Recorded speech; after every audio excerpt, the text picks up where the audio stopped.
Then I'll ask for comments from the public according to the register. And those public comments will be limited to 3 minutes per person. The public can state opinions, facts, and can pose questions, but questions will not be answered until the very end of the public hearing. And then I do want to add that we have let the record reflect that we do have a quorum at this meeting. We have the 3 councilmen in person, and I believe we have Councilman Curtis on the phone. Yes? He was to call in. Okay.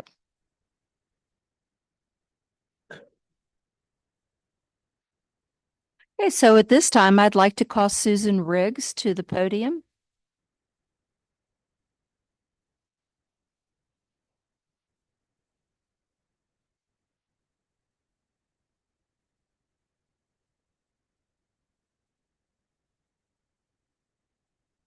Thank you, Mayor.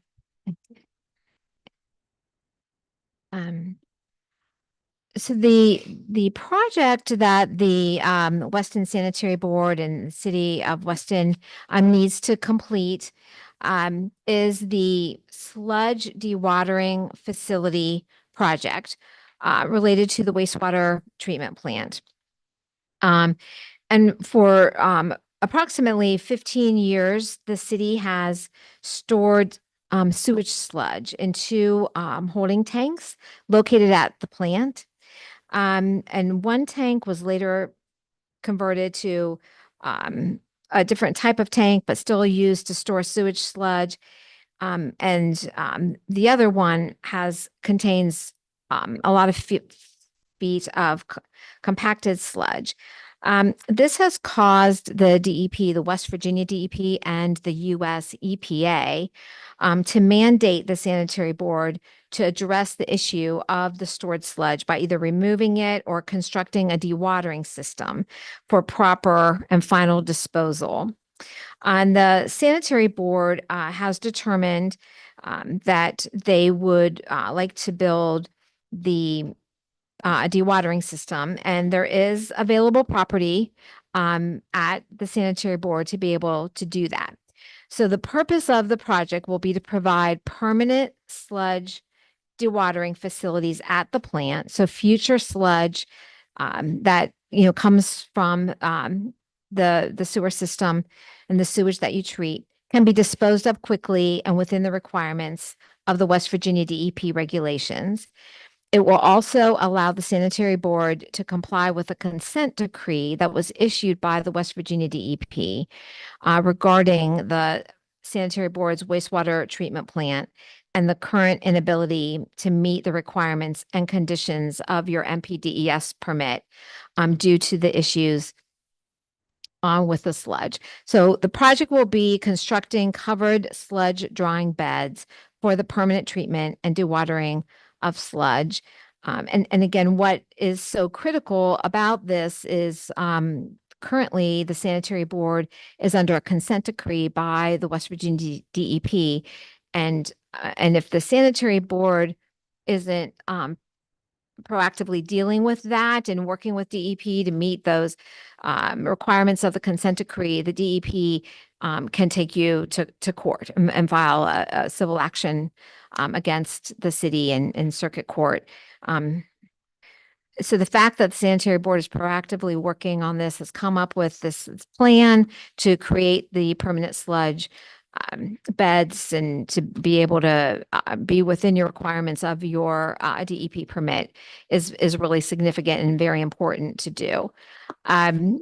The sanitary board and its consulting engineer and the region planning and development council have submitted a project to the West Virginia Infrastructure and Jobs Development Council. And the total project cost is $3,235,000. That's the estimate at this time. There will be a loan from the Clean Water State Revolving Fund of $635,000. The state revolving fund has also granted the sanitary board a principal forgiveness loan, which turns out to essentially be a grant, but the state revolving fund can't give direct grants. So they do it as a principal forgiveness loan. And at the end of every year, they forgive the principal. So it's treated as a grant. And that's $1.5 million. The Infrastructure and Jobs Development Council, they have funding, and they've also awarded a grant of $1 million. And then you have some local funds from the American Rescue Plan of $100,000 that have gone into the project. So of this 3.2 million, a little bit over 3.2 million, your only loan amount is the 635,000, which is just amazing, really, with all of the projects that are out there in the state asking for funding. It really is a wonderful funding package. But to proceed with the project, again, to be able to meet the requirements of the DEP, you do have to make sure that your rates are sufficient to not only be able, at the time this loan becomes due, the payments start becoming due, and it is a 30-year loan. You also have to ensure that your current rates to be able to pay out your operation and maintenance expenses are adequate. And your accountant determined that the current rates aren't adequate to be meeting your operation and maintenance expenses. So the rate ordinance that is being proposed for the sanitary board is a two-step increase. It calls for the first step to be effective for sewer service that's rendered on and after December the 19th. Under the state code, rates aren't effective for 45 days after you adopt an ordinance, and it would be for service rendered beginning December 19th. And the first step of the rate increase would go into effect at that time. It's approximately a 33% increase. And then the second step, which will cover extra revenue to be able to start paying the loan back, those rates, the second step will become effective either upon substantial completion of the project, which is when you'll have to start paying the loan back, or 6 months prior to when you have to start paying the loan back. Sometimes substantial completion gets delayed, but the loan would still start coming due. And so we needed to be certain that you would be having revenues coming in to be able to start paying that loan back. So it would be the earlier of substantial completion, or 6 months prior to when the loan has to start paying back. And that is an additional increase of about 1.12% on the rates. So that's really the summary. Is there any detail or anything additional that you would like me to talk about? Yeah, at this time, council may ask Susan questions about the proposed project. Just to clarify,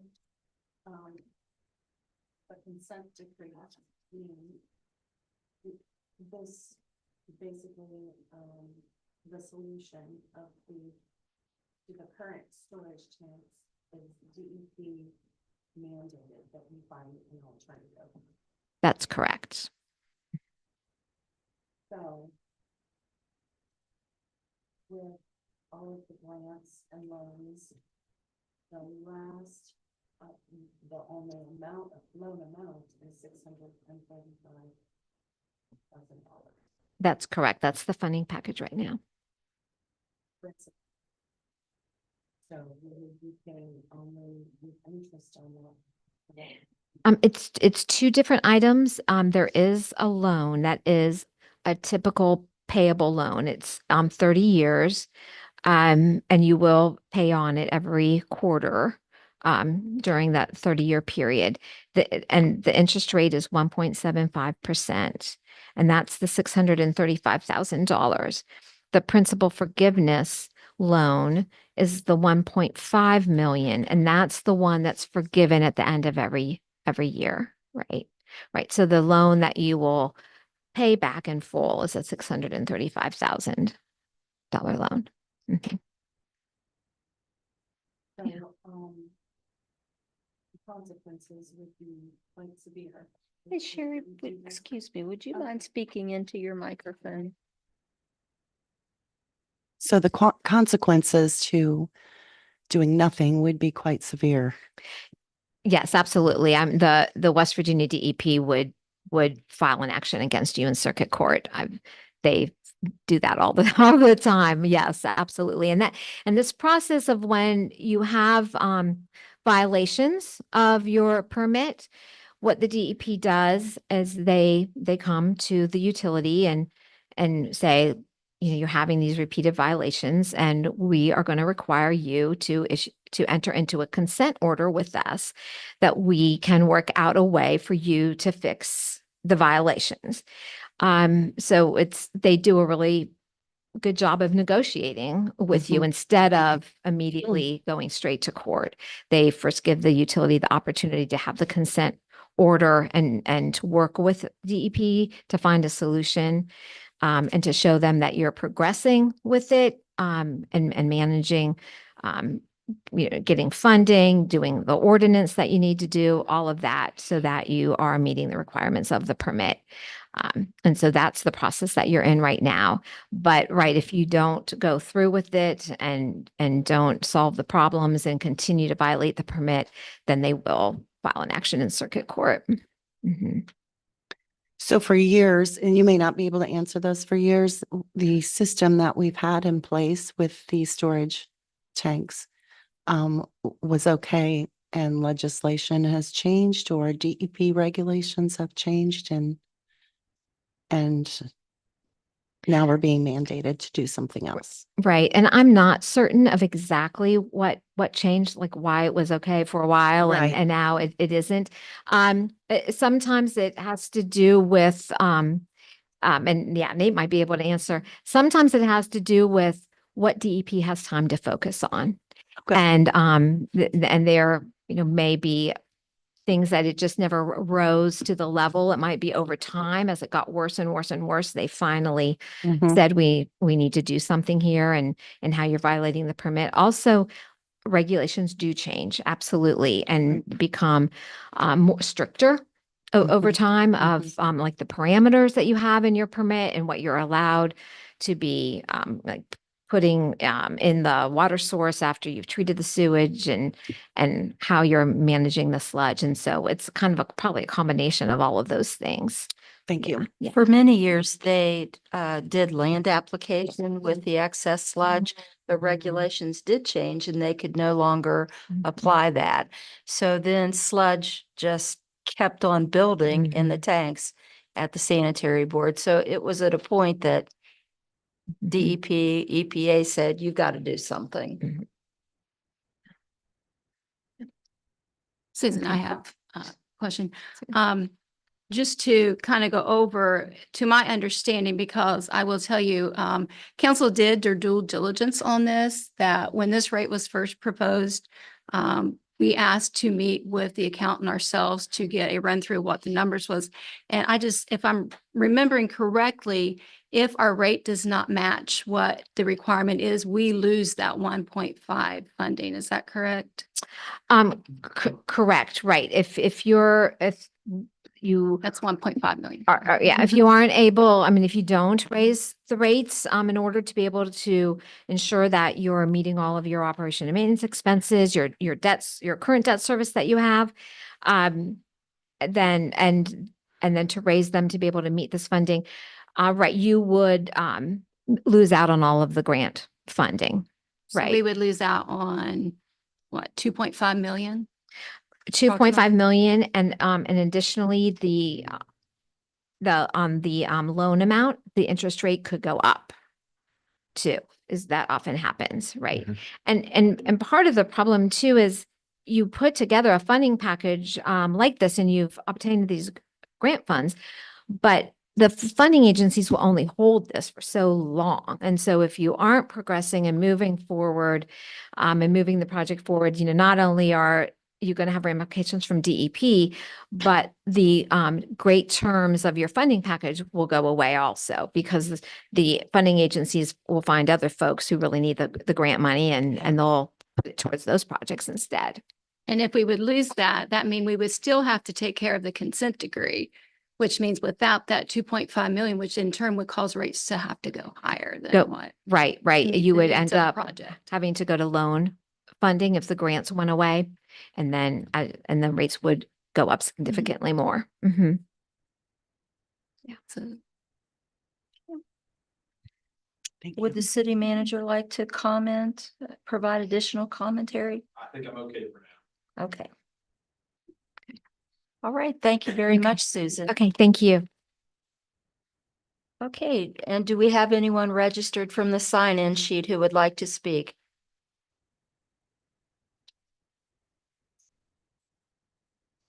Thank you. I'm sorry, what? budgets, right?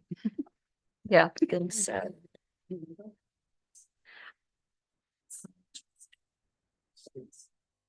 Okay, so I'm assuming Sarah wants to talk about sweet espresso in the regular part of the meeting. Okay. Chris Wagner, are you wanting to speak during the regular meeting? And I have J.W. Kelly. Are you wanting to speak about the proposed sewer ordinance, or are you wanting to speak during the regular meeting about another issue? Well, actually, I'm interested in this one here. Would you like to come to the podium?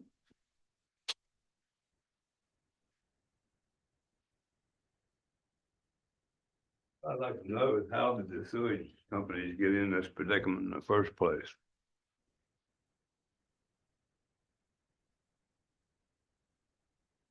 We won't be able to answer questions right now. You have 3 minutes and then we'll try to answer. And seems like everywhere I go, you never hear thousands of dollars anymore. I need thousands of dollars for this. It's always millions and millions. Pretty soon it'll be billions. You know how hard it is for an elderly couple or a mother with a couple kids on her own trying to raise them on $1,200 a month. They don't get billions. And anytime that it happens, it's happened in the past 2 years, the sewage company got a raise. They wanted new trucks and hire more individuals. And they got that. I'd like to know where all this money is going to. And instead of just papers like this explaining what they want and what they need, I'd like to see actual figures of what the cost is actually going to be for each thing they need and for the services they have to hire for to do this stuff. Not just, we need $2,100,000 a year. And then they're going to upgrade it. They want 400,000 more later in the year for a total of 2,800,000. You got the expenses and stuff down here, but there's nothing to back it up with. I mean, I can come up with figures too. Like my grocery bill this month.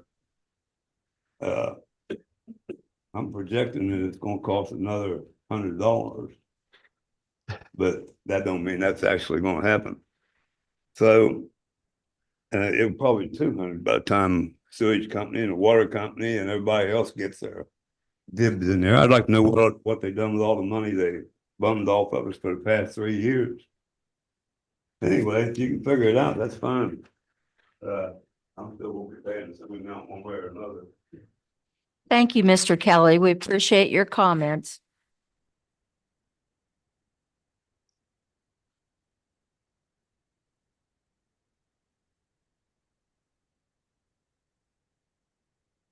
Okay, at this time, I'll declare that the public meeting has adjourned and council will deliberate on the second reading of the proposed ordinance during the regular meeting tonight.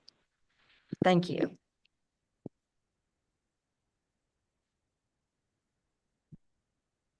Can I say a few words? Would Yes. that be okay?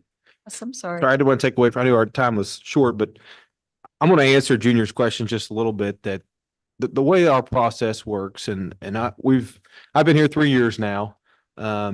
This council's been here 4, I will say, maybe a little bit longer than that, some of them. But we've gone through a multi-year process with the sewer system.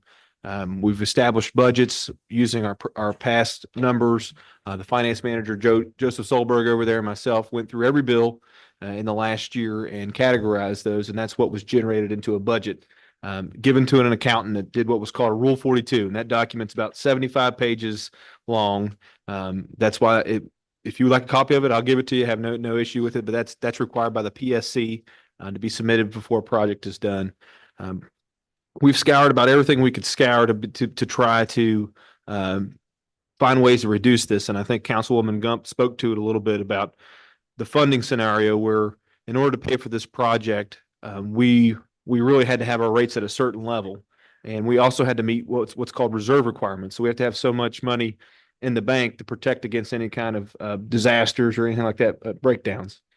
So that's multiple hundreds of thousands of dollars that were required by the state legislature to have in the bank. We don't have that currently. We've kind of ran on fumes. We did have a 19% increase to help pay for project operation costs and the new project in, I think, 2019. Those savings or extra earnings were quickly eaten up by inflation. And so we've really struggled and bared our way through this. And it's nobody's desire to come to a point where we have a 30% increase. But I will say that 30% increase meet the minimum threshold. So we had to have a 2%, 2% of the median household income had to be the rate base in our community in order to access these grant funds. So they're basically saying to you, you've got to be able to put this much skin in the game in order to get this grant requirement back. When we did the 33% increase, we ended up with a 2.007 or 9% median household income to rate. So we were right at the bottom level that we could have in order to access that grant funding. And I'll credit that to our accountant, who was very skilled. I think potentially if inflation holds off, there's potential there to hopefully make more key investments. This isn't just going to be an operational, all the money goes out and nothing good happens. I think in multiple years, you should have money to be able to invest back into the system once your reserve accounts are filled up, where you can line sewer mains, replace pumps, all those good things that a system and a utility should be doing on the regular that we haven't been able to do. And I'll just leave you, I do realize that money's tight for everybody. Nobody here wanted to see an increase. We did all we could, I think. But I think you probably saw the news this week. American Water is going to take another increase with some of their wastewater systems. And so I was looking at their current rates compared to ours. And right now, their minimum charge for wastewater, if you're an American Water customer, is $61.42. And that's based on 2,500 gallons of usage. Our minimum bill is going to be, let me make sure I quote this to you right. Let me compare apples to apples here. So if you have 4,000 gallons of usage, your minimum bill with American Water is going to be $92.82. Inside the corporate limits, ours is going to be $68.16. Outside the corporate limits, it's going to be $80.44. So what I'm trying to say is we're still considerably cheaper than American Water. If you don't want Weston to run your sewer system, that's about the only game in town that's going to show up and buy your sewer system. And I will assure you that they've approached us about it, didn't like what they saw as far as the operational expenses, and knew it would be a big headache for them to take over our system. We're running 50 plus miles of pipe, 50 plus pump stations in our system. Our current parameters go from Jane Lou. We pump all that sewer back to Weston and treat at our plant. And those are things that are baked in that probably we shouldn't have done in the past. Nobody in this room here and signed on to that plan, but that's just the system we have at hand. And it's not a cheap system to run. But I think that you can see that if we were privately owned, we'd probably be paying a lot more for what we're getting and for the service we'd be getting. And there probably wouldn't be a whole noticeable difference to you. So that's not to begrudge American Water or anything like that, but they've got shareholders and profits that they're allowed to capture, and they capture those things as we see in our water bills. So all that's to say is I think we're trying to do the best we can with public resources. We recognize that this is not cheap. I think that this threads that needle of taking care of this sludge system. The mayor spoke to that regulations have changed. You've got to deal with your sludge as a wastewater plant. There's nothing you can do to get around it. It's the byproduct of treating wastewater. We can try to do different things to try to reduce those costs, but there's always going to be costs. But in the past, we've just been sitting on it in a big tank, hoping it would evaporate or dry up or be gone. And that's not going to occur. In our new system, we're going to be able to, we've analyzed it with the engineers. We've talked about it internally. We're going to be able to dry this stuff and be able to take it to the landfill regularly. So that means that those costs won't build up historically like they have in the past. It may even allow us to accept other people's sludge, where from a wastewater perspective, that'll allow us to charge other systems to dispose of their wastewater and hopefully generate some revenue that will help keep your rates lower over time. Those are things that we can't do right now. Right, what we have right now is the most expensive option, which is hire a contractor, let them come squeeze it out for squeeze the water out of the sludge for $400 a ton and take it to the landfill. We'll be looking at tonnage disposal costs of around $100 or less per ton once we get this project done. And like Susan spoke to, we've done it with 15-20% cost to us, rest being paid for through grants and different packages like that. So I know it's been a historical mess down here, no pun intended, with Weston sanitary system, but I think we're on the right track and we're trying to steward your public dollars the best we can. And I'll just say I'm happy that you come out to turn out for this. And maybe you're not happy to be here, but we're glad that you've shown interest in the system and interest in your rates. And this system needs that kind of oversight, and hopefully you'll stay engaged and see good progress from us over the next couple of years. Thank you very much. Okay, unless there are any other comments or questions, I'll officially declare the meeting adjourned. Thank you very much. And again, Susan, appreciate you coming. I'll just say one other thing, Mayor. No, I If you- closed the meeting. Well, if you have any other questions, feel free to give us a call at the city building. I know it's tough coming to a public meeting, but our number 6141, we're there 8 to 4, Monday through Friday. Feel free to give me a call. I'll be more than willing to sit down and talk to you about any questions you have. That not Thursday. And Except for tomorrow, we're closed for election day. The Yep. director of the sanitary board, Dee Evans, is not with us tonight, but I know that she would welcome Yep. visits as well to discuss the service. Okay. I'll go ahead and call the regular meeting to order. And if you'd rise, we'll recite the Pledge of Allegiance. I pledge allegiance to the flag of the United States of America and to the republic for which it stands, one nation, under God, indivisible, with liberty and justice for all.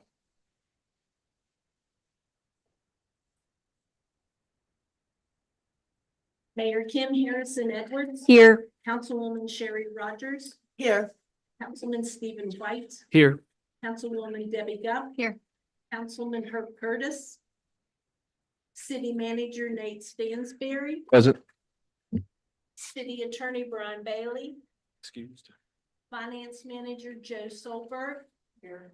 Chief Mike Posey. Here. Chief Jimmy Settle. Here. Building Code Zoning Enforcement Officer Marty Lewis. Here. Street Commissioner Mike Starrett. Here. Sanitary Director Dee Evans. Excused. Okay. Pardon? Oh, okay. Moving to the visitors section, we have Sarah Allstott from Sweet Espresso and the Listener's Corner. If you'd like to come up, we welcome you this evening.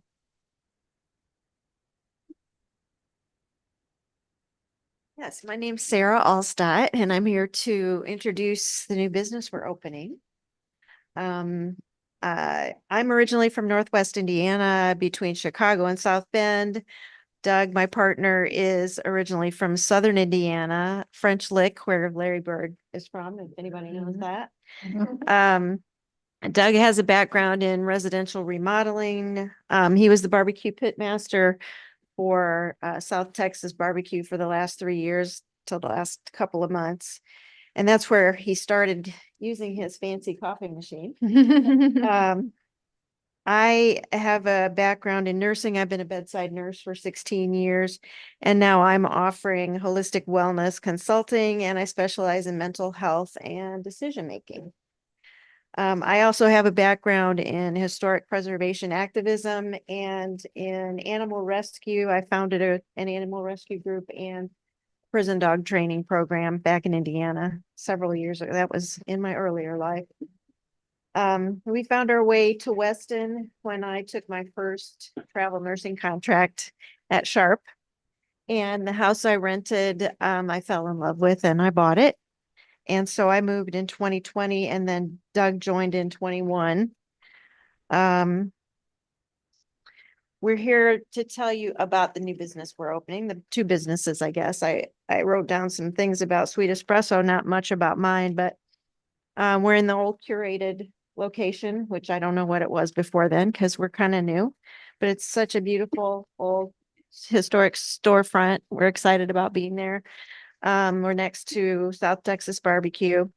We're going to be a coffee shop and bakery called Sweet Espresso. We hope that our business will bring the community together in a cozy and safe and welcoming environment where perfectly imperfect is our gold standard. We'll be offering high quality coffee, cacao, seasonal cider, and homemade baked goods. Doug is the baker, as well as hand rolled New York bagels, fresh delivered from New York, and some antiques and gift items also. Our business model is focused on community engagement, inclusivity, high quality, sustainability, and responsible products and practices. So we hope we hope to host small organizational meetings and special events, including live music. Our culture will evolve as we respond to the community's needs and participation. That's all. That's for me. Oh, my listener's corner, I'll tell you that briefly. Like I said, I've been a bedside nurse for 16 years, really kind of burned out with the culture in medicine now. So I have my own business. It's basically counseling, but I'm a nurse, so I have that background as well. I've met with some people so far. My office is a little back corner of the cafe. So, and I offer a free visit to anyone that wants to come talk. So are you opening the day of your ribbon cutting or? The soft opening is Thursday from 6 to 8 p.m. and anyone here is invited if you want to stop by. We'll have some free stuff.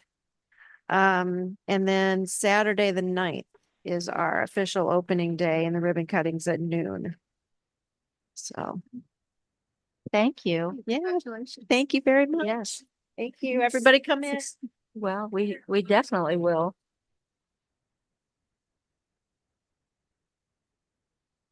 Okay, next on the agenda, we have Chris Wagner.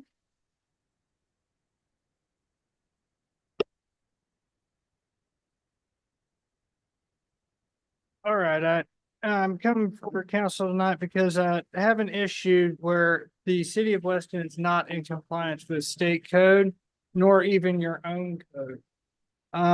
My wife was stopped and given a speeding ticket in the zone, and you guys would be familiar with this. This is a picture of one of your unauthorized signs that is the speed trap in front of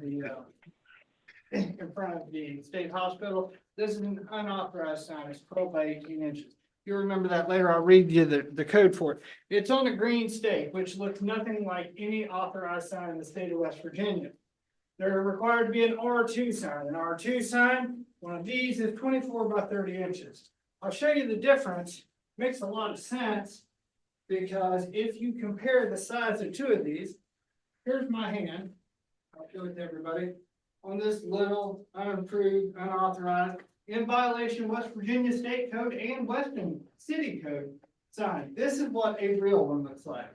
And if you'll notice, at the bottom of every authorized sign, at the bottom of every authorized sign, you'll notice there is logo. There's the honeycombing, all of that is required by state code.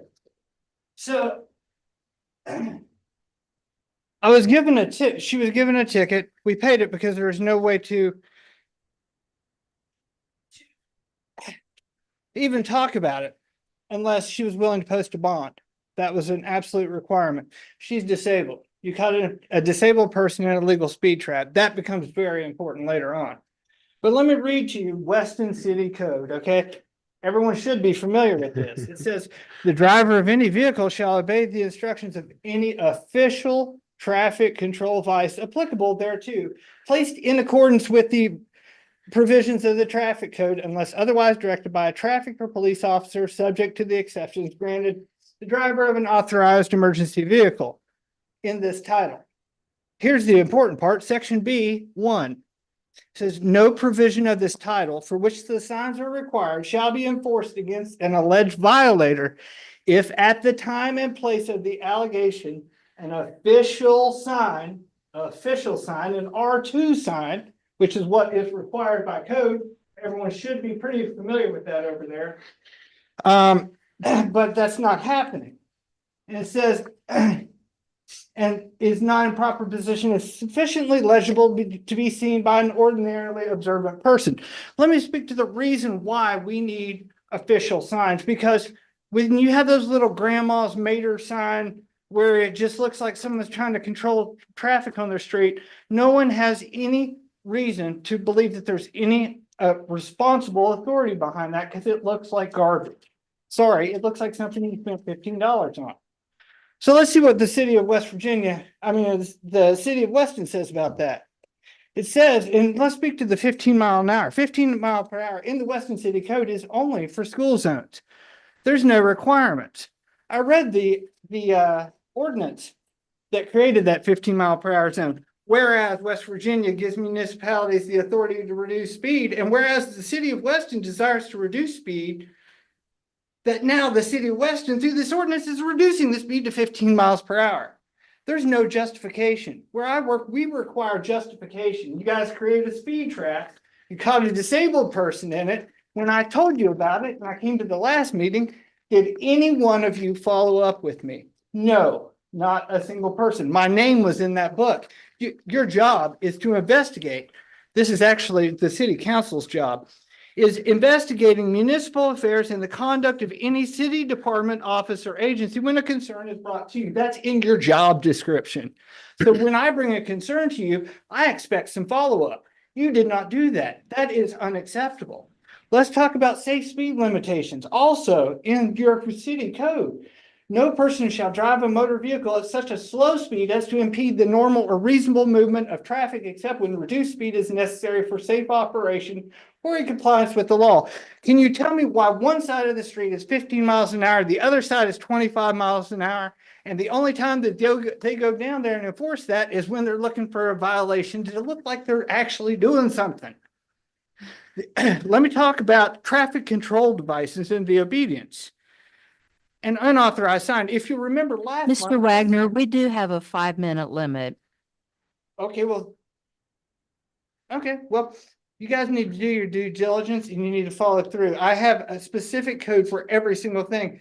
You are all in violation. It is, and actually, it is his job right there, Mr. Starr, as the road commissioner, and that's what I was going to read. The commissioner, that because that you have created a public nuisance according to your own code, Weston City Code, it's a public nuisance because it's not an unauthorized sign.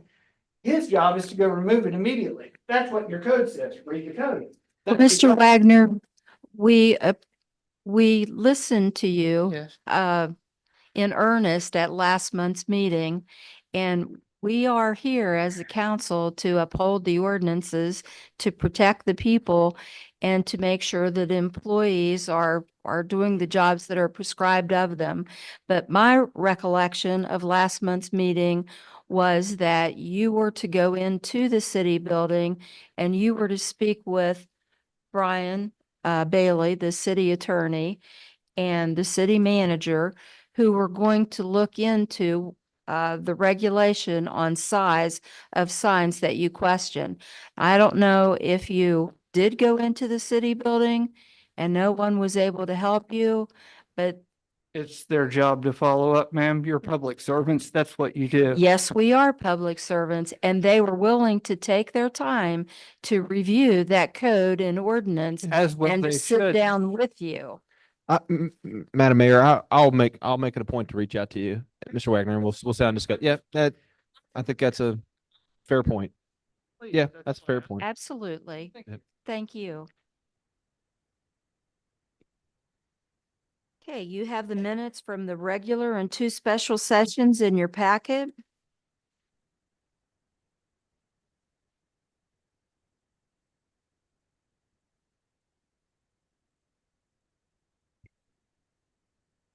I reviewed those previous to the meeting. I'll move to accept. It's been moved and second to accept the minutes as distributed. Any discussion? All in favor, say aye. All opposed? Motion carries. Next, we have meetings scheduled. The Cemetery Board, November 18th at 4, Historic Landmarks, November 14th at 6, the Planning Commission, November 6th at 4:30.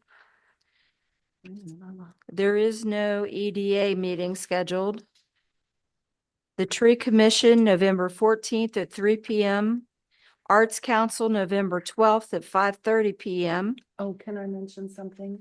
Yes. Arts Council has Fiber Arts Night from every Monday from 5:30 to 7:30 at St. Paul's Church, West Hall. Everyone is welcome to attend. You can bring your project, or if you want to learn to knit or crochet, join in and someone will be there to help you.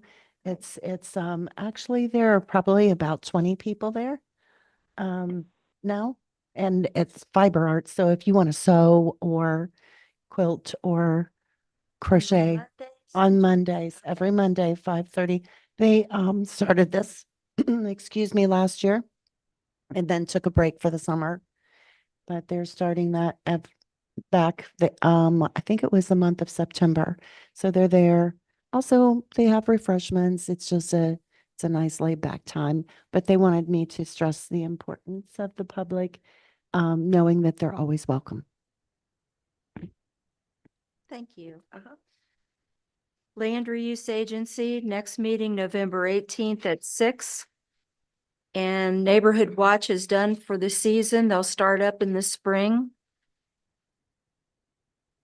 Board of Zoning Appeals, we still could use one position and one alternate, and the Tree Commission still needs 2 positions. You do have the Sanitary Board report, and they're asking for consideration of the appointment of Stephanie Westfall, who would be a new member, and Alden Butcher, his reappointment as a member of the Sanitary Board. You need them separate. Can we do it together? You probably should do that separate since she's a new and he's a reappointment.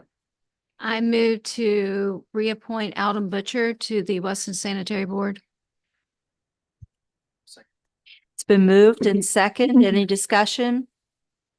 All in favor, say aye. Aye. Opposed? Motion carries. I move to accept the application of Stephanie Westfall to the Weston Sanitary Board. Any discussion? All in favor, say aye. Aye. Opposed? Motion carries. And I believe those are 3-year appointments. Correct. Okay, next, moving down to department reports, finance.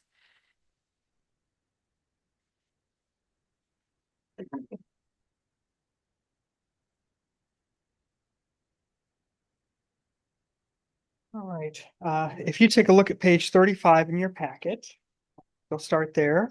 I'll give you a few updates, on income. We're now 1/3 through the year. You look at income line 306, wine and liquor tax. We've budgeted 59,000. We've already brought in nearly 30,000. Sales tax revenue line 314. We budget just a little over $150,000 per quarter. This month, we saw sales tax of $181,377. So that was above projection there. We're about halfway. So we've received half the sales tax revenue checks that we'll receive for the year. And we've received $356,000 of the 615,000 budgeted. So we're ahead of schedule there. Income line 330, ERP fees, we're well ahead of schedule there. We budgeted 80,000. We've already brought in $77,000. But now for the bad news. Income line 303, gas and oil severance tax. We saw that come in this month. It was 14,548.20. We had budgeted $40,000. We brought in over $40,000 last year. The legislature predicted that this was going to be a record year for gas and oil severance tax. And then it came in and it was very much not a record year. So I blame myself for that one because I didn't budget very conservatively. I was fingers crossed in that record year too. Thankfully, Predicted that, Joe. Well- You seriously could not have. yeah, but 40,000 was like far and away the most it had ever been. It had never been above like 17. So it was ambitious. You couldn't see that. It was ambitious. Thankfully though, so that $25,000 shortfall has so far, it feels like it's going to be well made up in sales tax revenues and ERP fees. And of course, those are all things that we don't control. Those are taxes we wait to see where they fall. In terms of income lines, we do control B&O tax is right on schedule. Municipal fees. So now when you're looking at municipal fees, there's 4 lines you're looking at adding together. Line 341, it says municipal service fees. Income hits that line when folks pay on delinquent accounts. And then lines 351, 352, and 355 are this fiscal year on when payments come in on municipal fees from this fiscal year on. So we've received about $180,000 so far this year in municipal fees. I would like for that to be around 250,000. So we're behind where I'd like to be on that. I think it's because of the due date. The due date on those fees is December 31st, which was moved back from this year. So it's hard to compare it to years past when last year we would now be several months after the due date. So at the end of this month, I'm going to send out reminder postcards. And hopefully we see that continue to creep up towards the end of the year. So I'm not sounding the alarm bells yet. I'm just letting you know that we're behind where I'd like to be. Expense wise, everything has been right on track. So far this year, we've seen the net revenue of about $285,000. But we'll see that balance back out because we'll be getting paving invoices in very soon.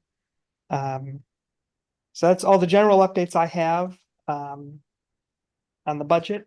Are there any questions before I move on to the other reports?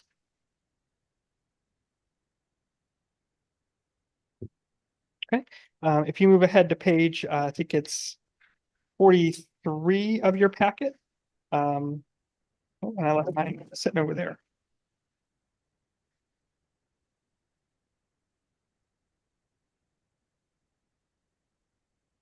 Vacant structures revenue for the month was $1,050. So I'll ask you at this time to move $1,050 from the general fund to the vacant structures fund. So moved. It's been moved and second. Any discussion? All in favor, say aye. Aye. Thank you. And then finally on page 44 is the start of the check detail report.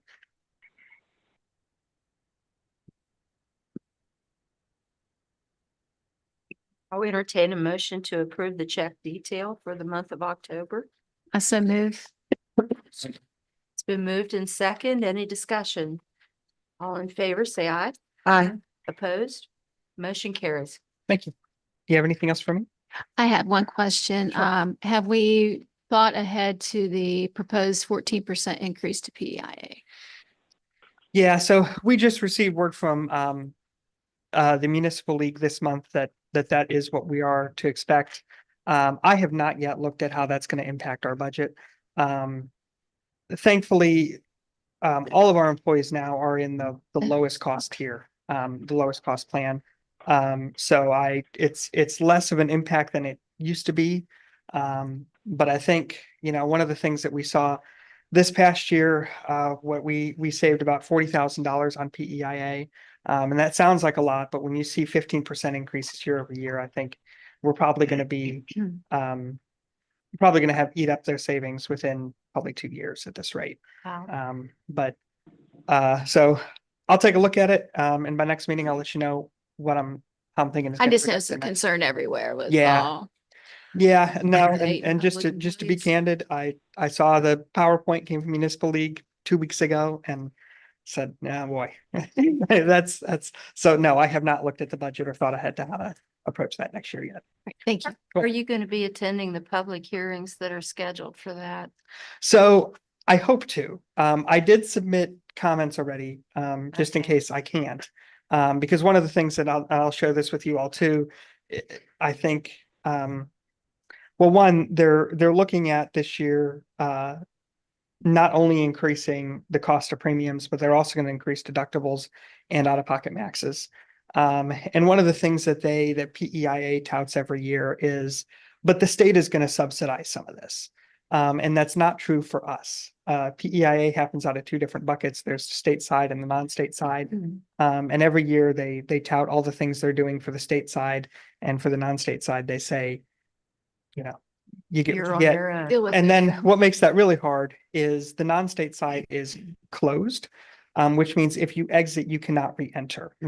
So one of the comments that I make every year is please reopen it, because it would be less. I mean, right now, I have no reason to believe that any other health insurance is going to be cheaper. Right now, PEIA is still the cheapest thing on the market. But there's kind of this fear looming out there that even if we wanted to go try Highmark Blue Cross Blue Shield for a year, we would shoot ourselves in the foot because we can never return to PEIA because non-state side is closed. One thing that I think would be really helpful for non-state agencies like us is if they just reopened the non-state side, so that we could feel comfortable going into the market, competing, see what our options are. And we would probably stay with PEIA because it's usually cheaper than anything else out there. But it would be nice to have that option and not have the hammer looming over you of once you leave, you can never come back. So those are the comments that I submit every year. And it doesn't change every year, but Well, thank you for commenting. you're welcome. Anything else? Thank you, Joe. Okay, next street department report. Yeah, the report. In the packet, I'm sorry. In the packet, the only thing I would like to add to that is Depot Street and Pratt Street. I think it's Upper Pratt. I think that's what we call. We got that finished last week on paving. That's in Ward 1. And then today we finished up Court Avenue and a piece of that on East 7th Street. And that's in Ward 4. If you're listening out there, Herb, you got it done today. And then we also finished up the bridge on West 2nd Street with the railing. I don't think it's in the packet here. It looks really. Thank you. I'm waiting on Mr. Chadbourne to get back with me. You notice that the sidewalk is still a little uneven. But I'm asking Chadbourne to come down and speak with me to how we can fix that because it is on the abutment of the bridge. So I would like to have their expertise on that before I get on their property. And that's it. I had something. I know that, and by the way, the city of Weston provides your flowers and waters them out front of your, but however, our target date for flowers was after Halloween. We were done because we'll be decorating for Christmas and we were not aware of your ribbon cutting this. Yeah. So I don't know how far gone your flowers are or not, but we'll get some water on them and try to hobble through till Saturday.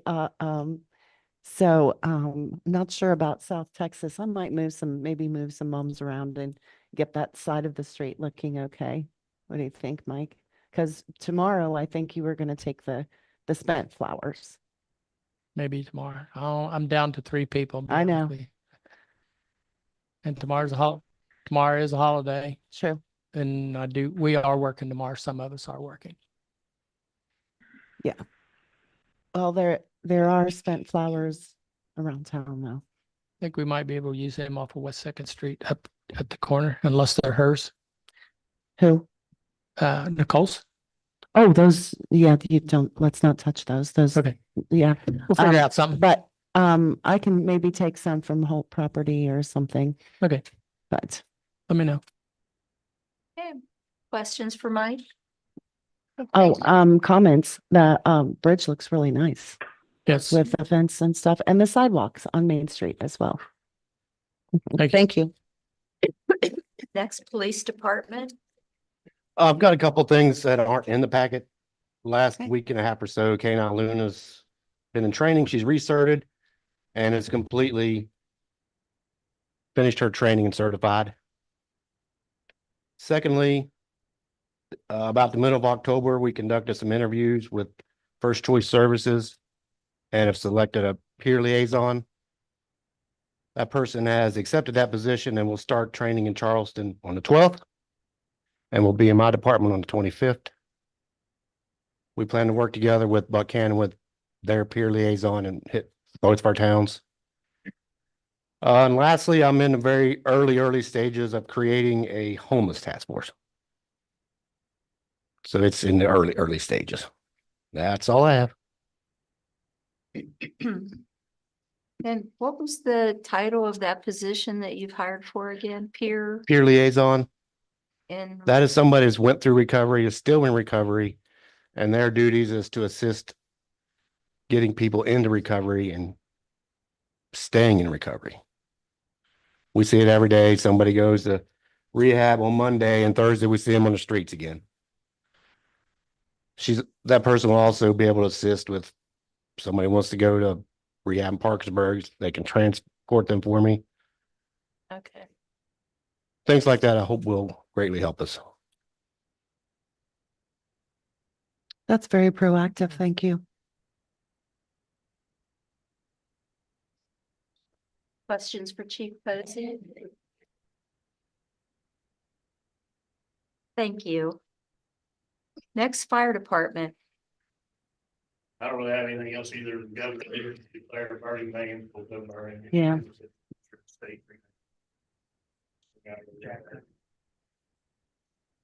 So dry.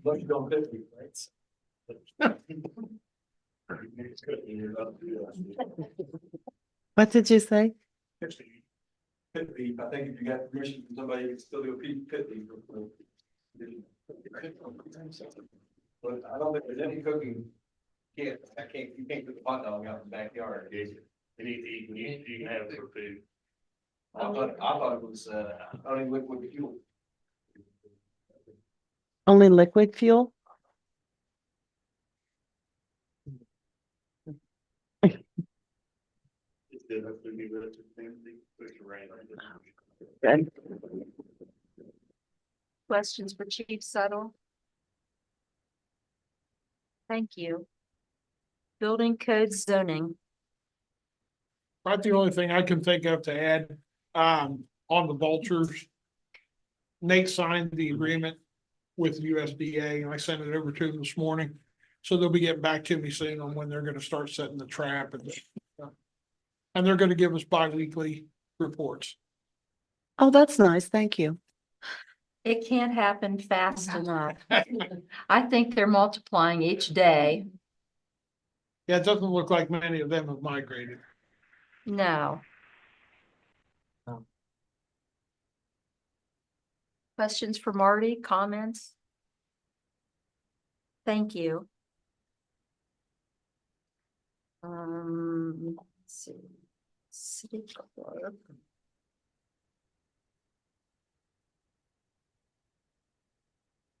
Okay, you have the city clerk's business license report in your packet. And next, city manager report. I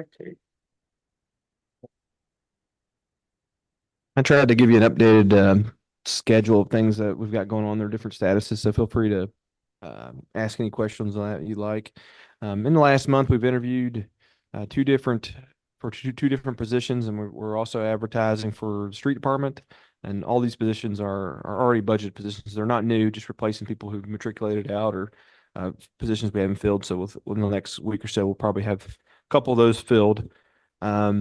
We have a meeting with the Riverfront on Wednesday with the engineering firm. It's a virtual kickoff. It's probably going to be more technical in nature. I wouldn't worry about it feeling like you're missing anything. We're probably going to lay out timeframes and stuff like that. But the anticipation is that we will have a public facing meeting probably the first week of December to have the stakeholders, members of the public come and see different aspects of what we're trying to accomplish with the master planning process. but also we are hoping to integrate WVU's landscape architecture program, who's been down here the last month and a half at differing times to reveal some of their designs and proposals for some of the downtown area.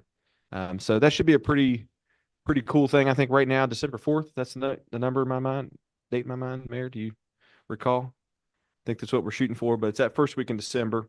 Where are you having that? We haven't determined that yet, but I'm waiting actually on confirmation from the architects that they can make that date work.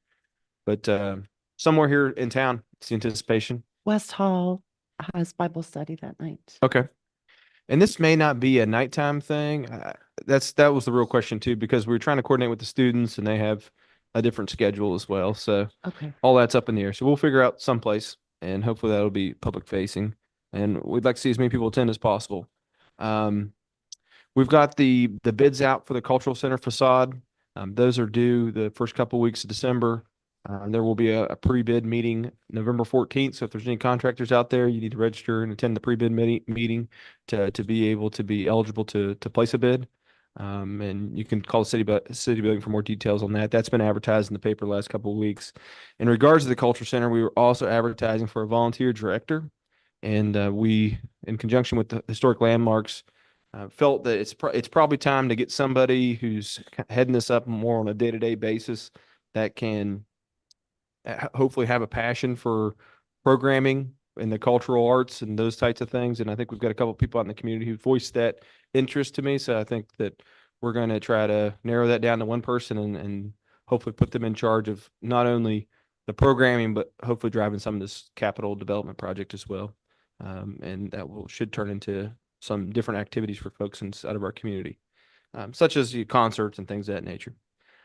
We discussed with the land use agency last month about this request for proposals for some of these city lots, and so we're continuing to work on that, and hopefully we'll have that in front of them this month for the final coup de grace, so we can release that to contractors. And what we're trying to accomplish with that is to take some of these lots that have been torn down within Weston and repurpose those and open those up to folks for private development that will then hopefully build a house on them or whatever land use agency decides they want to see put on them. And hopefully there'll be a little bit of compensation exchange in regards to access to those lots so that those can be put in back productive use and entered in tax roll and all that good stuff. Planning Commission, we're still working on the comprehensive plan. We're hoping to get that finalized and to you guys by the end of the year. And then there's a whole host of process that I will not try to quote to you because I don't remember it off the top of my head, but there's a series of public meetings and notifications and considerations by council and all that good stuff. And so hopefully by the end of the first quarter next year, we will have a new updated comprehensive plan. That's the goal. Tree Commission is working on a tree screening project, I think still, right? We just got approval from Department of Highways to plant, I'm just going to call them evergreen trees because I will butcher the name. And those trees will screen West 2nd Street and Broad Street and provide some privacy for the back sides of those homes on Broad Street, but hopefully some noise cancellation and things that as well. And then make that corridor along West 2nd Street a little bit more conducive to travel. So I think we got out of that for a couple $100. The Tree Commission is going to plant those evergreens and hopefully screen where the old Wilson's carpet is, the end of that building, all the way down to where the guardrail starts. So should be a good little project. And hopefully we can get that done here next week or so. Cameras, we got those up and installed on the skating rink property down on First Street. So we've got coverage of the intersection and of the actual skating rink premises itself. And so we've got some good coverage there. We've installed the cameras at Deanville, but we're waiting on, we've got to reorient or put another receiver up on our tower to be able to get internet to those cameras at our Deanville warehouse. So that property will have coverage as well. And then I'm hoping between now and the end of the year to work with Mike. I haven't really talked to him too much about it, but on our paving, getting some long-term plans put together there. Just a snapshot in time of our inventory. I call it a paving inventory, where essentially we're going to drive the streets and look at the paving. So if you see us out there with any vests kicking the rocks in the street and stuff like that, we're probably looking at cracks and things of that nature. And hopefully we'll look at sidewalks at the same time and try to develop a little bit of a game plan for next year. All open for iterations and changes, but I think we've got to kind of get that ball rolling a little bit. And then I guess finally, I'll just end that we attended the auditors training. I think Dee, myself, Joe and Kathy Sims went to the state auditors training this past month up in Bridgeport. And it largely was more the same for those of us who have attended multiple times. But I just came away really appreciative of our staff. I think we've put together some good processes. We're not perfect by any means, but I think when you sit in a room with a lot of other municipalities, that run the gamut from the smallest of the small to some of the bigger players like Bridgeport and Morgantown, those folks, that we're sitting there really as equals as a municipality at this point, and that our processes and our questions are on par with the things they're encountering. And I think we just have a lot to be proud of as a staff and as an organization, how far we've come. And I will even say that the auditors don't treat my questions with so much skepticism anymore. Yeah, before it used to look like they were eyeing me to see what size gel suit I would need, but now I think they've grown to appreciate Weston and our inquiries and see us as valuable contributors to the conversation. So with that, I'll rest my case and answer any questions you guys might have. I do. I have a Okay. question. On your report, your October report that you met with Mon Power about removing power poles on Main, my apologies, we're missing the October meeting. However, do we have some kind of a ballpark price? Well, we don't. I think the number we've been given lately is tens of thousands. Tens of thousands? Yeah. And so the objective would be to remove the light poles along the block from Second Street to First Street. And we'd have to also reroute some electrical services. What we're waiting on right now, I think, is the next step is to see what that cost would be to remove those poles. And part of that cost is Mon Power's going to have to see the cost of the pole removal, which is probably minimal compared to transformers and all that good stuff that has to be considered when they do reroute those connections. So we've called, I think, once every week for the last 3 weeks, asking for an update from Mon Power. And the last response, I think, was, don't call us anymore. We'll call you when we're ready. But we've expressed to them that, most likely if we're going to do this project, it's going to be with ARPA dollars, which need to be obligated by the end of the year. And we've told them that from the beginning. And so they're hoping by sometime this month, should have a response back to us. And I think that my anticipation is if it's reasonable, then we will quickly put together the numbers for the rest of it for your all's consideration in December. What's reasonable? Yeah, we'd earmarked in our kind of ARPA layout, $200,000 for streetscape improvements. I think that in my mind, you shouldn't spend $200,000 on just removing poles. That I think a good project at the end of it is probably, hopefully, entails replacement of the 4 or 5 or 6 street lights that we have along Bank Alley and the Main Street corridor there. We've also got 4 spots for new lights on the opposite side of the street that have never been installed. And then I'm hoping that we can paint some of the sign poles downtown to make those black, and then remove the poles, reroute electric services, and that all come under $200,000. That's a lot of ifs, ands, and buts. I think for the lights, we're looking at $50,000 for the street lights, roughly. So we've got about 150 to make it work for all those other things. That's all up to your guys' consideration. I know you missed the discussion last month, and Ward 4 council person, Curtis, had some good questions on it and pointed responses to me. And he discussed it with me, and he says, I don't want to put words in his mouth, but I'll speak a little bit to that conversation, that he expressed that he sees value there, and he also understands that this may be our own opportunity to do this. So Right. I think at this point, I'm just asking council, hopefully, to go along with me down this trail a little bit longer, one more month, and see if we can get these numbers out and see if it makes sense. And then if it doesn't, then I think we quickly pivot to other things. And we'll talk about that a little bit further down the meeting as well. Do we already have the lights for the other side in front of the? I haven't ordered anything yet because I'm trying to see what our numbers end up being. I just figured let's get it all out in front of us, and worst comes to worst, you say let's order 6 lights and we'll find some other funds later on. So I don't want to order them and not be prepared to install them. Thought we also discussed as an alternative, if we can't remove the poles, that we're going to put lighting along our gateways. I think it's a possibility. It's which just, I think would really enhance. I mean, we got a lot enhancing Main Street already. We don't have a lot enhancing our gateways. yeah.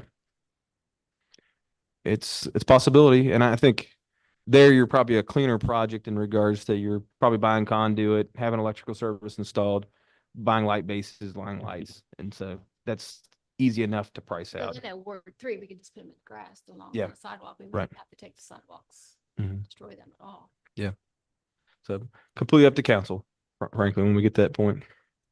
Sorry it's taking so long. We've come a long ways with Mom Power this month. I don't want to begrudge them in front of anybody, but yeah, I think at the beginning of the year, there was no way, and they've kind of come around and to their credit are trying to help us with their processes as best they can. I have a question. Sure. I think it goes back to the two positions you talked about in the last meeting. I think the one was the assistant municipal clerk. Yep. We already have a job description. I'm okay with that. We haven't seen a job description on whatever the new assistant clerk job. Well, I don't think it's new. I think that's what Julie's position So was. it's an administrative assistant, more or less, is what, because that's what she was. But we transitioned her into assistant clerk, I Oh, think. didn't Yeah. realize that we Yeah. changed the title. But I can provide that to you. I have no problem doing it. And I think we had a few candidates, and I'm gonna go. It's been advertised. Yeah. Yeah. We interviewed a couple and we've got diverse skill sets, I'll say. And so I think when you pick between the candidates, you're either going to go one direction and have it weighed towards one direction or go the other direction and have it weighed differently. And was that assistant clerk, was that a part-time position or is that a? No, full sales been advertised. Did Judy have input on that too? Yeah. Judy, Joe, and myself were the interview committee. Yeah. It does affect her. a little Yeah. bit. Well, that's it. I've got it written down somewhere, but I've told her multiple times it's her decision on which direction to go. Thank you. Is that all your report, Nate? I hope so. All right, I'll entertain a motion to accept all department reports. I so moved. It's been moved in second. Any discussion? All in favor, say aye. Aye. Opposed? Motion carries. Under old business, consideration of the second reading of the sewer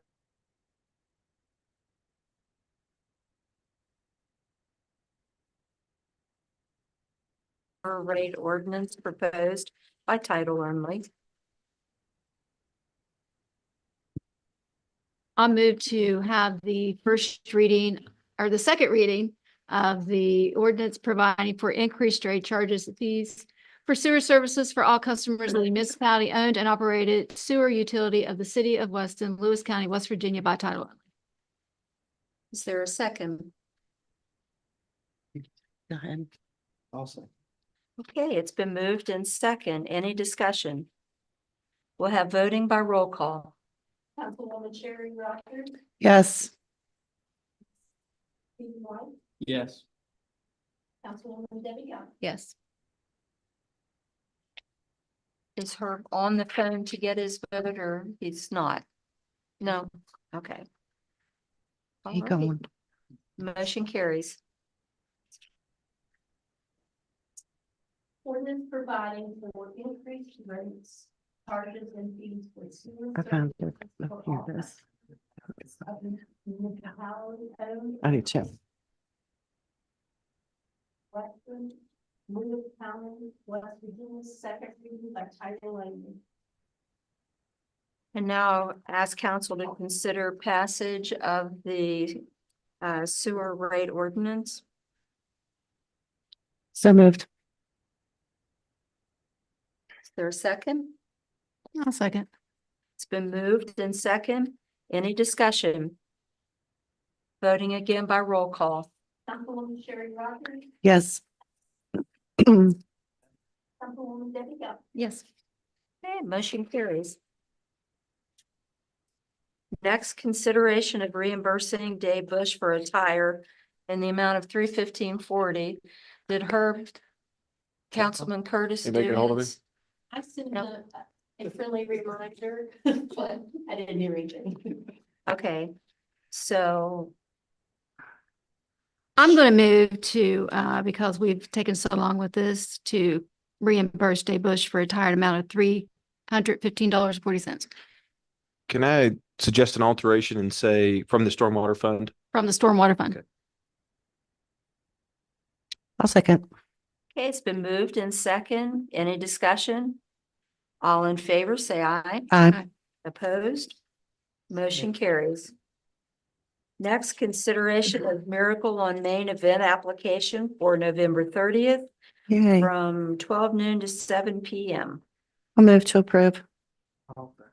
It's been moved in second. Any discussion? All in favor, say aye. Aye. Opposed? Motion carries. Consideration of tabling of purchase of street lighting. That's the decorative street lights that I've had before you a couple times. So we just, since it was old business, I think table it until next month and Okay, we'll I consider move the it. table. I'll second. it's been moved in second. All in favor, say aye. Aye. Opposed? Motion carries. Consideration of tabling the renaming of Kuntz Street by Steve Moneypenny until the December regular session meeting. I move the table. I'll second. It's been moved in second. All in favor, say aye. Aye. Opposed? Motion carries. Next, consideration of the application for Veterans Day Parade, Monday, November 11th at 10:30 a.m. Move to approve. Second. It's been moved in second. All in favor, say Wanted to aye. do an easy Aye. one. Opposed? Motion carries. Consideration of obligations for ARPA funding. I'm going to request that you don't take any action tonight. I was assuming that Councilman Kurz, after our previous discussion, was going to come in wanting some decisions made tonight, but he called at the last hour and said, hey, I think we need to consider this a little bit more. And like I said, I'm putting a little bit of words in his mouth there. I think what we're looking at is that we received some clarification from the federal government this past month that we do have to have these contractually obligated by the end of the year. And so looking at it, we have about $250,000 left that we have not obligated in any kind of contractual fashion. My thought process is at this point is that, and I'm speaking from the last meeting, is that it seemed to me that paving was a huge consideration of the council. And I think a way for us to make sure that these funds are obligated and that we don't have to let the federal government claw them back is that potentially we could modify our contract with JF Allen if they so choose to extend or allow additional funds to be contributed to that. That would then allow that obligation to be checkmarked to say that, yes, we're going to spend those funds on ARPA. Then that would allow us, or as an ARPA obligation, that would then allow us to either spend in addition to that or spend the same amount that we've planned on spending on paving. And then the general fund dollars that we've budgeted for paving could then be used for other purposes. Right. And I think that Joe and I looked at the numbers a little bit today. You know, I don't think we're confident at this point. And as far as what numbers we should propose, so that's why we're not talking about it tonight. I don't think you have any problem doing it before December 31st is when you have to have them obligated. And going back to the poles on Main Street, if we decide to go down that route, that's part of that $200,000 that I've talked about that we've kind of earmarked for that project would be part of that 250 that we still haven't contractually obligated. So those are all the wheels in motion that we've got to decide in the next month what direction we're taking. I thought we had 400,000. I think we've tied a lot of it up in different ways, but it may be a little bit more than 250, but that was the number when we were working on our Excel spreadsheet that I thought we selected today, Joe, wasn't it? A lot of, we have 400,000 that's unspent, a lot of it is under contractual obligation. That's where Yeah. I had the 400. Thank you, Joe. Yeah. Yeah. And part of that conversation, I am. I sure Well, am. and part of that is like the fencing. So like, I think right now we've said we're going to spend $50,000 on it. We had a quotation that council approved. It's probably not a contractual obligation. We'll probably have to enter into some kind of purchase agreement or purchase it between now and the end of the year to clear that. But we also got quotes today that add up to about just under $100,000 for a third party to come in and install the fencing. And so I haven't talked to Mike about his workload. We haven't talked about any of that yet. So we just got those quotations today. So I think Thank you for including that. yeah, I wanted you guys to see them and Thank see, you. because I think it's either a piecemeal approach or, we cut some or whatever, but Sure. but that probably goes into our, let's see where all the numbers fall in the next couple of months too. So that's all I have to say, unless you guys have any other further thoughts you want to add to that conversation. Consideration of Parks and Recreation request for play structure at Lively Park in the amount of $26,981.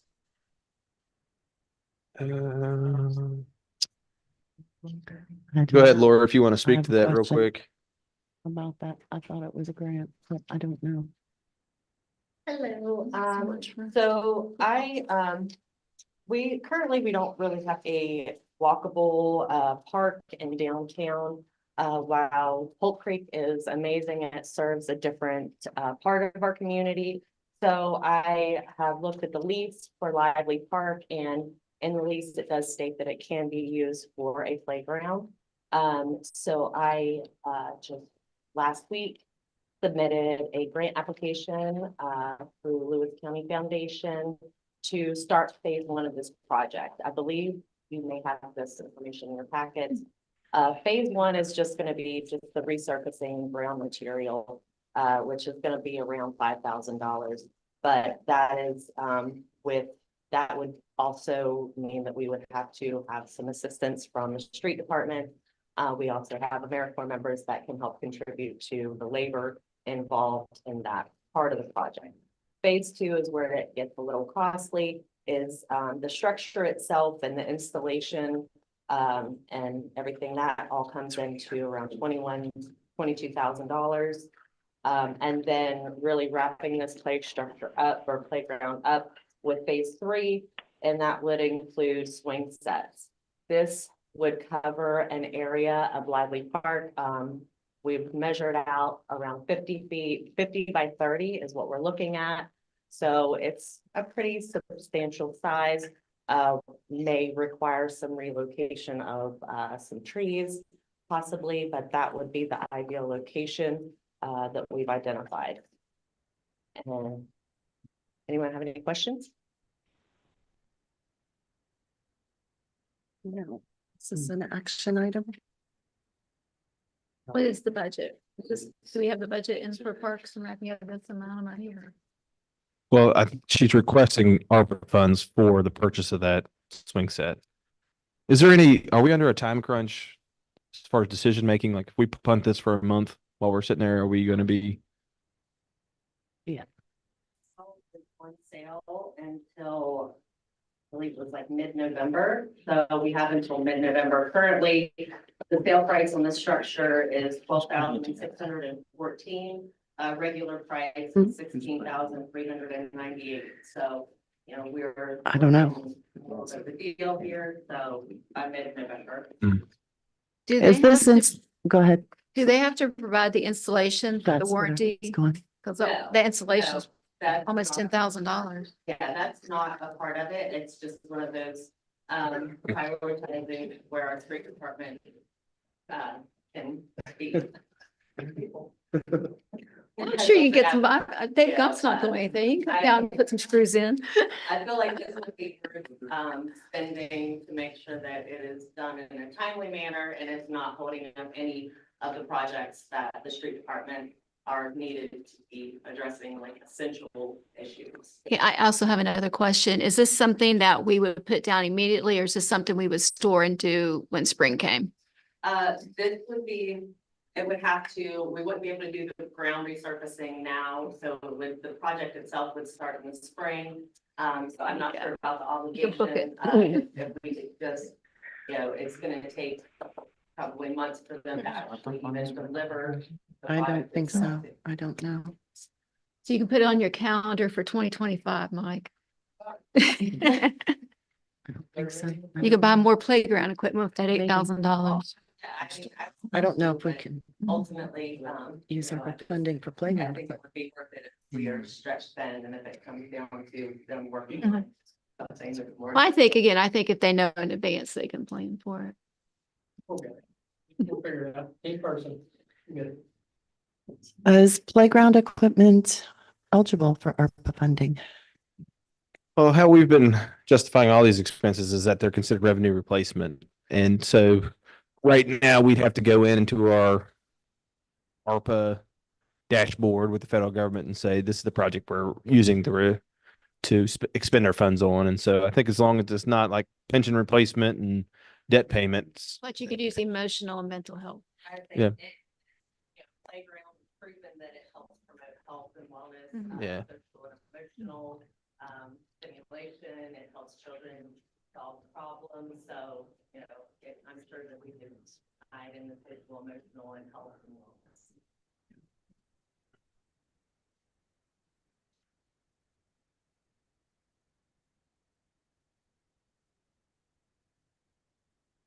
Oh, are you making a motion? Let's see, it was If actually anyone required. else is interested in having a park in the ward, come to me with some property and we can do it. Ward 3 preferred. Ward 3 Say three. has no park. You need to find property for that. Yeah. Cheap. Find me property and we'll make it. Marty? Are you ready, Debbie? Okay. I gotta find where it's at now. I move to purchase a play structure at Lively Park in the amount of $26,981 To come from. to come from ARPA funds. Okay, is there a second? I'll second. Any discussion? Now, once discussion, if the street department's going to do it, we will not need that 8,000 for installation then, right? So I would look for some kind of equipment that costs $8,000 to compensate for that. All in favor, say aye. Aye. Opposed? Motion carries. Next, consideration of welcome to Whoville Christmas Parade application for Friday, November 29th at 6 p.m. I'll move to approve. It's been moved in second. All in favor, say aye. Aye. Motion carries. Next, consideration of parade marshal for the Oh, I welcome didn't see to that. Whoville Parade on Friday, the 29th. Do we have candidates to consider? I don't have any names because it was put to me by Councilman Curtis that there was a suggestion to honor the folks at Hope Gas and whomever else may have contributed funds for the resurfacing of the basketball court at Lewis County High School. And I said at this point, we didn't have any candidates of much value, or I should say value, but we hadn't really spoke to anybody that really we set our teeth into it or had our hearts set on. So it's up to council at this point. Highly, That person with Hope Gas. And would appreciate consideration of having those. I explained a little bit that sometimes we try to keep it within, the city limits. But But it affects city kids.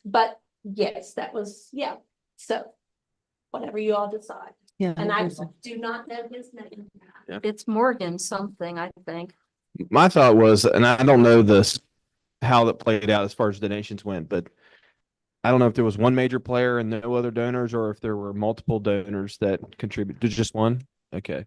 My feeling was it's open up to whoever he wanted to ride in. If Hope Gas was the one that donated the funds, whoever Hope Gas wanted to put as parade marshal, we'd be fine with it. And if there were multiple folks, I'm sure we can get a car big enough to put multiple folks in it. I move to approve the guy Hope Gas. from Hope Gas. There a Mike. second? Second. Okay, it's been moved in second. All in favor, say aye. Aye. Motion Daddy carries. more bucks. Next, reports of city council. I'll try to be brief. This month council finished the codification with the help of the city attorney, Brian Bailey.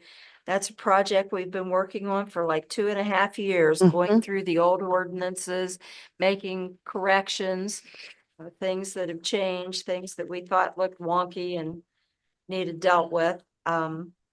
So hopefully next year we'll have a really nice final product that can be accessed on the website and through American Legal Publishers.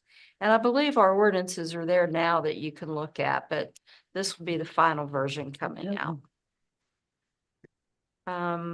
I attended the ribbon cutting ceremony along with Councilwoman Rogers for the FRN Link Center out beside of DHHR.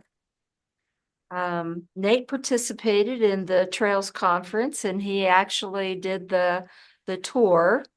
And I understand that was very well received. He had a lot of good information to present. And I attended the LSIC Combined Board of Education meeting at Leading Creek this month, where Laura Anderson did a presentation on the AmeriCorps program. And I think they were pretty mesmerized by the information that you presented. You did a very professional job and you laid the whole project out there. So I even learned some things. So thank you for that.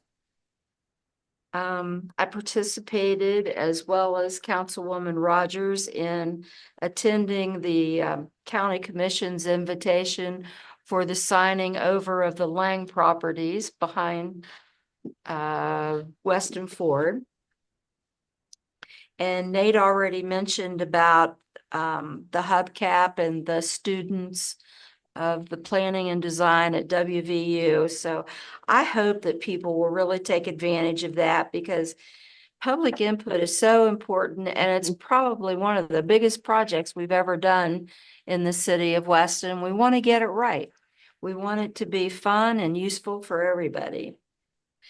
And then finally, Mike Starrett and I attended the DOH meeting to discuss 2025 projects. And I cannot remember what the date was that they gave for the new bridge. Did they say when that might be done? In November, we'll be getting rid of the lanes on the North River side, but the whole bridge itself will not be done. Okay. That was what they said, that the lanes would be opened up on the North River side. I did not hear anything about the whole bridge being. Okay. And then I had heard rumor and it is true that the North River Avenue in front of Bob's Golden's, that's going to be replaced next year. And my concern was the lighting that's on the bridge and the plaque that's there. And Chad Borum said that he had been in contact with someone who's a specialist on that. And he agreed. He understood that that was one of the first beautification projects that Lewis County first did as far as making improvements to infrastructure. And he wanted to see that be maintained. And he wanted to even make it a little bit better. So he's trying to propose some nice features for the new bridge. Oh, good. And I told him how much we really appreciated that. When you say better, you're talking about the profile image of the donor. They're gonna try to make that look a little bit better. All right. Well, there's not much you could do to improve that. It's perfect as it is. And that's all I have. Ward 1. Okay, I don't have much. First off, it's unfortunate that there does need to be a rate increase with the sanitary board. I think that there was an excellent job tonight explaining the reasons why. And none of us want a rate increase. However, we were between a rock and a hard place and basically it has to happen. And it's very unfortunate and my apologies that we are in that place. However, council none of the staff, anyone here is really responsible for the issues that we have today. And moving on from that, I hope everyone supports our new business. They came and spoke this evening. I wanted to remind you Thursday of their soft opening and also their ribbon cutting then on this Saturday. I also wanted to let everyone know and please feel most welcome to join us in decorating downtown for Christmas in Whoville, November 14th from 9 a.m. to 2 p.m. We'll base out of the Glass Museum and the FFA chapter, the Lewis County High School FFA chapter will join us once again. I don't know if everyone has noticed or not, but they are very supportive of Weston and our local events, and we certainly appreciate their beautification efforts. They've helped us last spring, this spring, last fall, this fall. So yes, 2 years now. And they're just a lovely group of students that we really enjoy. Thank you. That's all. Stephen? First off, I want to just remind everybody, if you haven't already, go vote tomorrow. Yeah, kind of important. So I also want to say thank you to all our departments. I've gotten actually a lot of comments on, I don't know how to word this right, but the streets being kind of clear of individuals who probably shouldn't be there at various parts of the evening or day in that matter. I've seen a less vagrant activity around the blessing boxes as well. I think kind of word's getting around. We're monitoring that, obviously not with camera, but we're moving in a direction there. I want to thank Mike as well with all the paving that's starting. Fixing up my ward, I really appreciate that. We're looking forward to it. There's lots of potholes down there. And yeah, I appreciate everybody what you're doing. Hopefully we can continue to get your department some more money and get you more men on all fronts of your departments. Yes, I'd like to thank our city staff as well and for helping to maintain law and order and paving. I'm ecstatic about paving. Everybody knows I'm paving.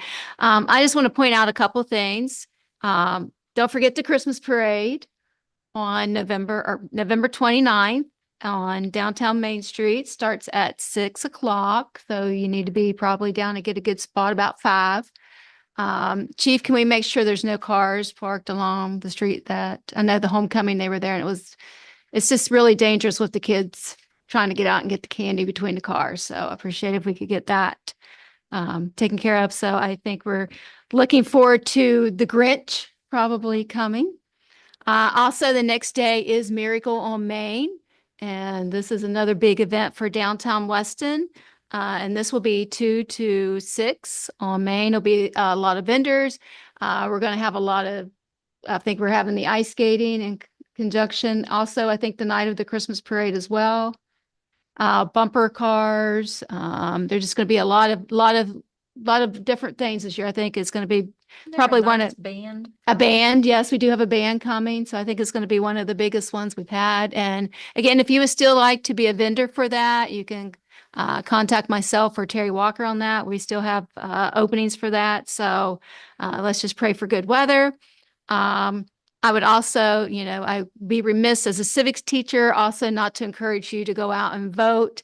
It is the greatest power we have as an American citizen. So please exercise that right.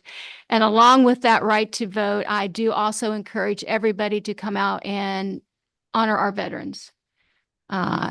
We need to do more for our veterans, and they have this one day out of the year that we lift them up. We should be lifting them up every day of the year. And it's because of their honor and their sacrifices that they have made that we have the right still to go to the polls tomorrow and vote. So I do encourage you to do that. If you see a veteran, I see there are little old men, they have their hats on, and I always go up to them and I always say, thank you for your service. And that means a lot to them. So if you see a veteran, say thank you. And with that, I move to adjourn. Is there a second? Okay, all in favor, say aye. Aye. Motion carries. Thank you all. That's a record, I think. Yeah. Especially since we didn't start till 7.